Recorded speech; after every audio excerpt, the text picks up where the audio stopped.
नमस्कार मित्रो. आज थोडं लेट झालं. आज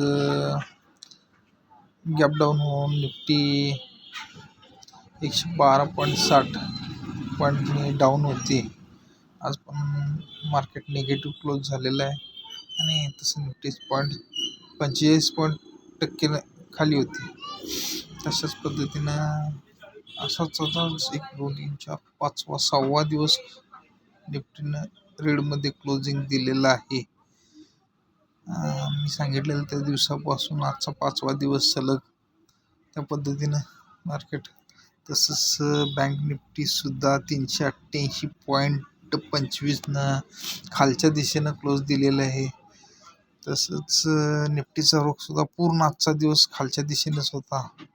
काल वाटलं होतं जरा वर जे बुलिश दिलेलं आहे कॅन्डल, पण नाही, ती कालची कॅन्डल पूर्ण ब्रेक केलेली आहे. त्यामुळं बँक निफ्टी आता तरी सध्या रेड झोन म्हणजे खालच्या दिशेनं दिसते पूर्णपणे. तसंच बँक निफ्टी पण आणि 0.70% खाली होती आजचा दिवस. थँक्यू.